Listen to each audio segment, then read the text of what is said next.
నమస్తే, welcome to freedom refine sunflower oil అభిరుచి, powered by Jersey.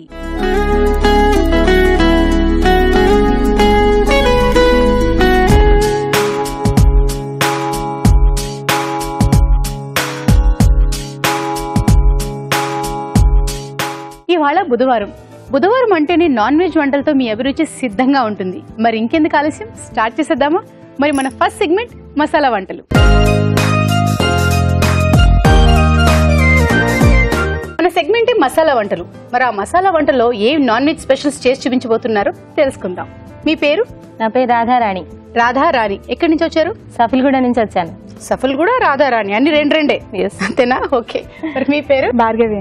Bhargavi, ఎక్కడి నుంచి వచ్చారు? భూదాన్ పోచంపల్లి. పోచంపల్లి అంటే సారీస్ ఫేమస్ అక్కడ, అంతేనా? అంతే మేడం. తెచ్చుండొచ్చు కదండి పోచంపల్లి సారీస్. కాకుండా వచ్చేస్తాం, నెక్స్ట్ టైం వచ్చినప్పుడు తెస్తాం మేడం. ఓకే, నెక్స్ట్ టైం వచ్చేటప్పుడు తెస్తాంట. అందరూ ఇలాగే చెప్తున్నారు కానీ తేవట్లేదు. సరేలే, మీరేం చేయబోతున్నారు? వంకాయ రొయ్యల కూర చేస్తున్నా. వంకాయ రొయ్యల కూర. మూడు వచ్చినాయి. మూడు వచ్చాయి అక్కడ. ఓకే. మీరు? Mutton pepper fry. Mutton pepper fry. Okay, సరే. మరి ఇద్దరు ఎవరు ముందు చేస్తారు? నేను చేస్తాను. మీరు చేస్తారా? ఇంతకు మీరేంటి రిలేటివ్సా లేక ఫ్రెండ్సా? ఫ్రెండ్సా? ఇక్కడ ఒకటే చోట ఉంటారా చిన్నప్పటి నుంచా? లేదు, ఒక కాలనీలో ఉంటాం. ఒకే కాలనీలో ఉండేవాళ్ళు. Okay, fine. అయితే ముందు మీరు చేస్తారు. ఏం చేస్తున్నారు? వంకాయ రొయ్యల కూర. వంకాయ రొయ్యల కూర. మరి దానికి కావాల్సిన పదార్థాలు ఏమిటో చూద్దామా? వంకాయ రొయ్యల కూరకు కావాల్సిన పదార్థాలు: రొయ్యలు 1/2 కిలో, వంకాయలు 1/2 కిలో, తరిగిన ఉల్లిపాయ 1, పచ్చిమిరపకాయలు 4, మసాలా దినుసులు కొద్దిగా, షాజీరా 1/2 టీ స్పూన్, అల్లం వెల్లుల్లి పేస్ట్ 1 టీ స్పూన్, ధనియాల పొడి 1 teaspoon, garam masala 1 teaspoon, పాలమీగడ కొద్దిగా, ఉప్పు తగినంత, కారం తగినంత, పసుపు చిటికెడు, కొత్తిమీర కొద్దిగా, నూనె 3 టేబుల్ స్పూన్లు. కావాల్సిన పదార్థాలు చూసారు కదా, మరి స్టార్ట్ చేసేద్దామండి. చేద్దామండి. స్టవ్ ఆన్ చేసుకున్నా. ఓకే, ఫస్ట్ మనం ఆయిల్ వేసుకుందాం.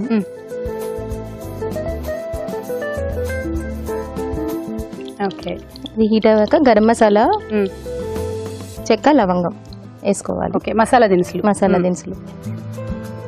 సో ఓకే, ఇది కొంచెం వేగాలి. తర్వాత పచ్చిమిరపకాయలు, తర్వాత ఆనియన్స్ వేసే.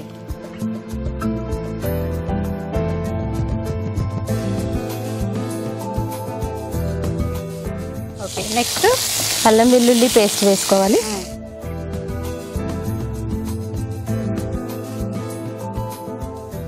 ఒక 1 మినిట్ మూత పెట్టించుదాం. మూత పెట్టా. సో రొయ్యల్ని ఏం చేస్తారు మీరు? రొయ్యల్ని కొంచెం ఉప్పు వాటర్లో ఉప్పేసి కొంచెం ఎగరబెట్టాను అనమాట. అంటే కొంచెం వాటర్లో ఉప్పేసి కొంచెం ఉప్పు పసుపు వేసి ఆ నీరంతా పోయేలాగా చేశాను. ఓకే, వేడి నీళ్ళలో వేసి ఉప్పు పసుపు కలిపి తీసేసారు బయటికి. ఓకే, చూద్దామా ఇప్పుడు? ఓకే, ఇప్పుడు వంకాయలు వేసుకుంటాం.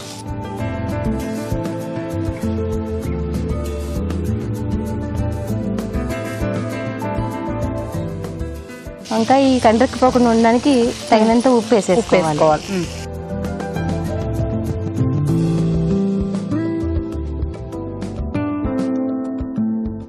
అలాగే చిటికెడు పసుపు,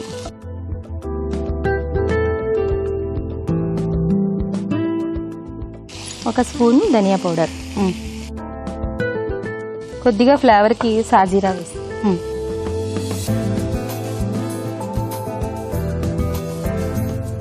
కొంచెం కారం.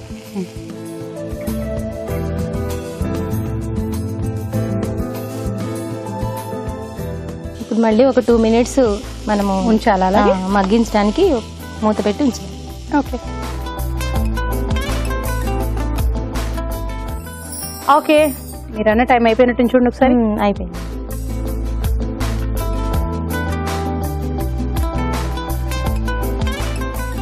ఇప్పుడు మనం ఆల్రెడీ కొంచెం రొయ్యలు యాడ్ చేసేసుకుందాము. కొంచెం గరం మసాలా పొడి, కొంచెం కొత్తిమీర,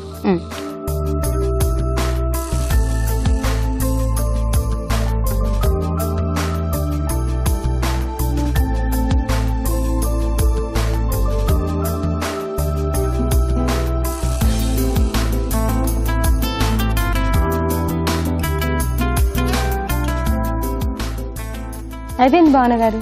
అయిపోయింది అంతే. అయిపోయింది. ఓకే, ఇంక ప్లేటింగ్ ఏనా? సరే తీసుకోండి.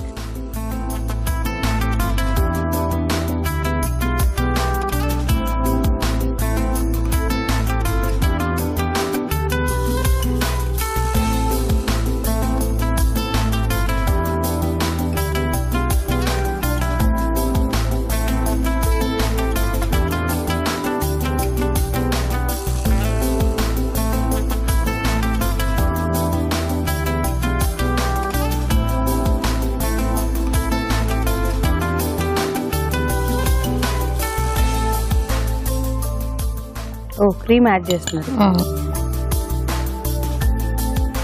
పాల మీద మీగడ కొంచెం గార్నిష్ చేస్తున్నాను. ఓకే, వంకాయ రొయ్యల కూర రెడీ అయిపోయింది భావన. టేస్ట్ చూసి ఎలా ఉందో చెప్పు. డెఫినెట్ గా వంకాయ రొయ్యల కూర రెడీ. మరి దీన్ని టేస్ట్ చూసే ముందు దీని తయారీ విధానం ఎలాగో మరొకసారి చూద్దామా? వంకాయ రొయ్యల కూర తయారీ విధానం: ఒక పాన్ లో నూనె వేసి మసాలా దినుసులు, తరిగిన పచ్చిమిరపకాయలు, ఉల్లిపాయ ముక్కలు, అల్లం వెల్లుల్లి పేస్ట్ వేసి వేయించాలి. దీనిలో వంకాయ ముక్కలు, ఉప్పు, పసుపు, ధనియాల పొడి, షాజీరా, కారం వేసి వేగనివ్వాలి. తర్వాత రొయ్యలు, గరం మసాలా, కొత్తిమీర వేసి మరి కాస్త వేగనివ్వాలి. ఆపై పాల మీగడతో గార్నిష్ చేసి సర్వ్ చేసుకుంటే వంకాయ రొయ్యల కూర ready.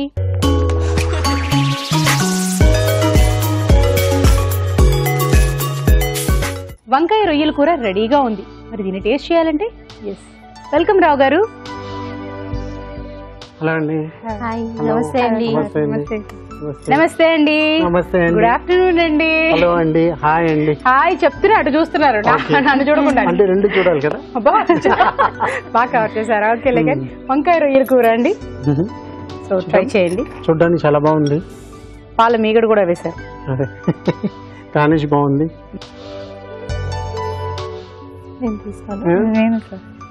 Okay, all yours. Yes అబ్బా.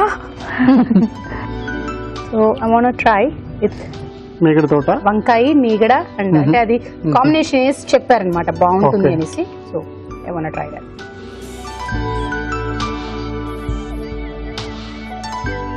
బాగున్నది వంకాయ రొయ్యలు.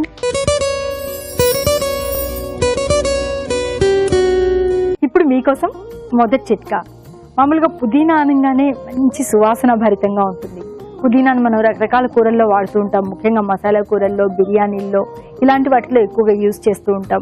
పుదీనా రైస్ లాగా చేసుకుంటూ ఉంటాం, బాగానే ఉంటుంది. కానీ ఉదయం అల్పాహారంలో కనుక పుదీనా తీసుకున్నట్లయితే జ్ఞాపక శక్తి మెరుగుపడుతుందట. సో అందుకని మీరు ఇడ్లీ, దోశ అలాంటివి చేసుకుంటూ ఉంటారు కదా, పుదీనాను చట్నీ లాగా చేసుకుని మీరు తినండి, పిల్లలకు పెట్టండి. పిల్లల్లో జ్ఞాపక శక్తి పెరుగుతుంది, మీకు జ్ఞాపక శక్తి పెరుగుతుంది.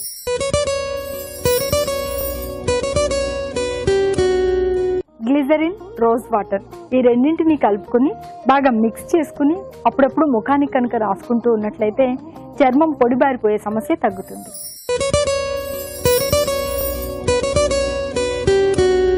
ఇప్పుడు మీకోసం ఇంకో చిట్కా. పులుసు కూరలు అనగానే మనం చింతపండు రసం యూజ్ చేస్తూ ఉంటాం. మరి చింతపండు రసం వల్ల అసిడిటీ ఫామ్ అవుతుంది, కడుపులో మంట వస్తూ ఉంటుంది, అంటే ఎక్కువగా తీసుకోవడం వల్ల. దానికి బదులుగా టమాటా గుజ్జు కనుక వాడుకున్నట్లయితే ఈ అసిడిటీ ప్రాబ్లమ్స్ అన్ని తగ్గడమే కాకుండా కూరకు అదనపు టేస్ట్ కూడా వస్తుంది.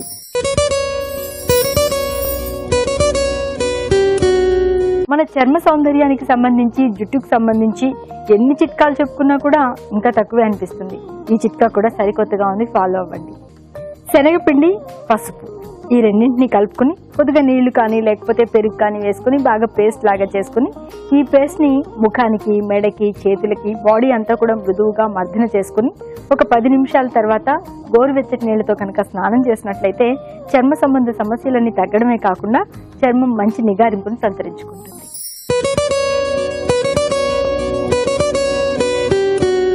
వర్షాకాలంలో ఈగల బెడద ఎక్కువైపోతూ ఉంటుంది. ఎందుకంటే వాతావరణంలో తేమ ఎక్కువగా ఉండడం వల్ల ఈ తేమ మూలంగా ఈగలు వచ్చేస్తూ ఉంటాయి. మరి ఈగలు ఎక్కువగా ఉన్న ప్రాంతంలో 2-3 పుదీనా ఆకులను అలా నలిపి వేసినా కానీ లేకపోతే పుదీనా రసంలాగా చేసి ఆ రసాన్ని అక్కడ చల్లినా కానీ ఈగలు రాకుండా ఉంటాయి.